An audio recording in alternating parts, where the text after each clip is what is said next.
Salut, bienvenue, c'est Igloo sur topmusic.fr avec Cédric Simonin. Bonjour Eric. Bonjour, on va parler numérique aujourd'hui avec notre invité Jean-Luc Sadorge, qui est le directeur général pôle Fibre Énergie Vie. Bonjour. Bienvenue dans Igloo. On va commencer par une question hyper simple, c'est quoi le pôle Fibre Énergie Vie? Pôle Fibre Énergie Vie est destiné à favoriser l'innovation dans le domaine de la filière bâtiment, donc depuis l'arbre qui pousse en forêt ou le matériau en carrière jusqu'à y compris l'entretien du bâtiment pendant sa durée de vie.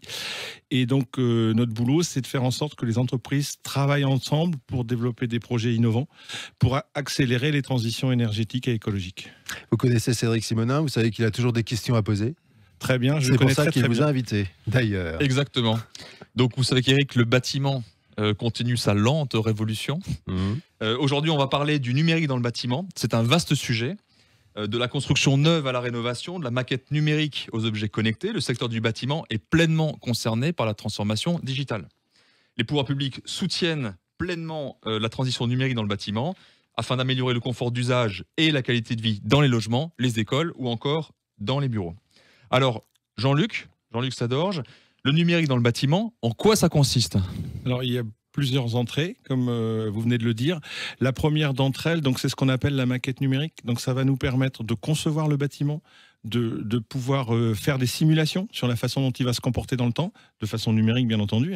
Donc, ça va nous changer la façon de concevoir. Ça va permettre de le construire. Donc, on va aller sur le chantier, on va pouvoir assembler des éléments qui seront préconstruits, peut-être progressivement, qui seront préconstruits hors site dans des usines, et donc ça va nous permettre de l'entretenir. Donc on a parlé d'objets connectés, ça veut dire que le bâtiment il va être instrumenté, qu'on va savoir ce qui se passe dedans, on va pouvoir le maintenir, faire de la maintenance préventive, on va pouvoir mieux utiliser les espaces. Par exemple, une salle de réunion qui a été prévue pour 20 et finalement en moyenne on est à 10, on va peut-être la couper en deux, ce genre de choses. Donc on va rendre notre bâtiment beaucoup plus efficace.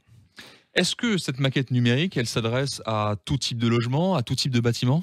Tout à fait, c'est une révolution. Le mot est employé. C'est une révolution qu'on a du mal à faire, même malgré le soutien des pouvoirs publics qui est en place depuis plusieurs années.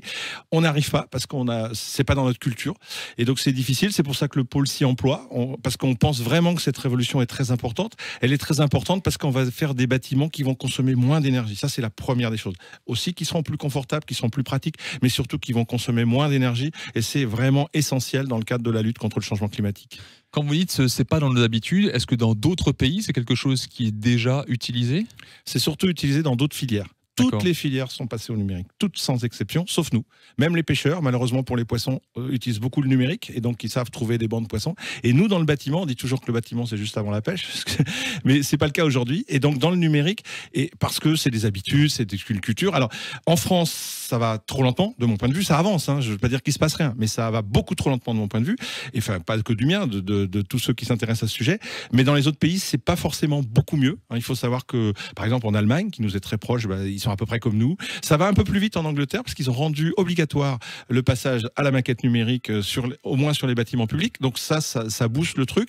Mais de façon générale, partout dans le monde, on avance beaucoup trop vite sur ces questions. Est-ce que concrètement, on peut prendre quelques exemples pour voir quels sont les avantages de cette maquette numérique? Mais en fait, ça va tout changer. C'est-à-dire que, si vous voulez, aujourd'hui, l'architecte dessine un plan. Et ensuite, sur le chantier, les entreprises vont interpréter le plan. Alors l'interprétation, c'est très bien dans un orchestre philharmonique, mais sur le chantier, si chaque entreprise a un peu sa solution, ce qui est très bien, parce que ça marque de l'intelligence, mais le problème, c'est que ça fait des limites en matière de... Si je fais pas tout à fait ce qui était prévu par rapport à ce que fait mon voisin, on perd du temps, ça coûte cher. Donc tout ça fait que le bâtiment, on pourrait vraiment réduire les coûts. Aujourd'hui, on estime que la non-qualité dans le bâtiment, bon, c'est pas un chiffre scientifique, c'est à dire d'experts, mais c'est de l'ordre de 15%. Sur un chiffre d'affaires de 136 milliards, ça pèse 20 milliards. Donc ça vaut vraiment la peine de se baisser pour les ramasser. Est-ce que ça veut dire que le bâtiment va enfin travailler de manière collégiale entre l'ensemble des acteurs? Parce que c'était plutôt siloté, chacun travaille un après l'autre, etc. Est-ce que ça va changer quelque chose à ce niveau-là? Évidemment. Alors, c'est justement un des enjeux. Il y en a d'autres, mais c'est un des enjeux. C'est-à-dire qu'autour de la maquette numérique, tout le monde se retrouve. C'est-à-dire qu'on a une plateforme, bon, comme aujourd'hui tout le monde connaît bien ça dans plein de domaines, mais tout est mis ensemble sur la plateforme. On change en temps réel.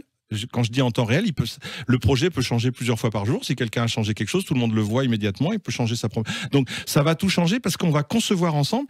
Et puis surtout, quand on va être sur le chantier, on va travailler ensemble. On aura des tablettes, les gens verront exactement. On peut faire un zoom sur un détail que j'ai pas bien compris. Enfin, tout ça va nous changer la vie. Est-ce que finalement, pourquoi est-ce si important pour le bâtiment? Alors on a vu que c'était pour éviter ces déperditions essentiellement financières. Est-ce qu'il y a d'autres enjeux pour le bâtiment? Pourquoi c'est vraiment si important que ça? En fait, la maquette numérique, le mot maquette, c'est une traduction française, mais elle n'est pas très bonne parce qu'on a l'impression que c'est un plan en 3D. Mais c'est beaucoup plus que ça, parce que le plan en 3D, on connaît depuis longtemps. Dans le bâtiment, tout le monde travaille en 3D. Mais la maquette numérique, c'est une banque de données. C'est-à-dire que j'ai tout ce qui est dans mon bâtiment est décrit. Je sais à quel moment on a mis la chaudière. Donc je sais quand est-ce qu'elle va tomber en panne statistiquement. Je sais qu'au bout de 10 ans, la chaudière, elle est un peu fatiguée. Et ça, je vais avoir une alerte. Donc ça va changer ma façon de faire. Ça va changer, comme j'ai dit, ma façon de construire. Ça va me permettre, par exemple, le monde de la construction bois le fait depuis longtemps parce qu'ils ont des machines à commande numérique. C'est-à-dire qu'en fait, ils font en maquette numérique et aussitôt, ça déclenche la fabrication dans l'usine. Et ben ça, on pourrait le faire pour tous les matériaux. Et donc, vous voyez ce que je veux dire, c'est comme, encore une fois, le numérique, dans tous les domaines, ça amène entre 10 et 30% de productivité. Et donc, dans le bâtiment, il n'y a pas de raison qu'on n'ait pas à gagner 10 à 30%. Et ça intéresse tout le monde parce que ça veut dire qu'on va pouvoir baisser les coûts. C'est très important. Alors, on s'adresse beaucoup là aux professionnels. Maintenant, je suis auditeur, je suis particulier, on me parle de la maquette numérique. C'est quoi l'avantage pour moi, dans mon appartement, dans ma maison, dans mon logement en tant que particulier? Concrètement, c'est quoi l'avantage pour moi? C'est que j'ai toujours mes plans à jour. Je ne sais pas si parmi nos auditeurs, il y en a beaucoup qui ont leurs plans à jour de leur maison ou encore pire de leur copropriété. J'en connais pas beaucoup en tout cas. Et donc ça va permettre, une fois que j'ai scanné ma maison, on va la scanner. On n'a pas besoin de prendre un crayon, machin. Non, on fait un scan de la maison. On a un nuage de points. À partir de ça, on va avoir les plans détaillés.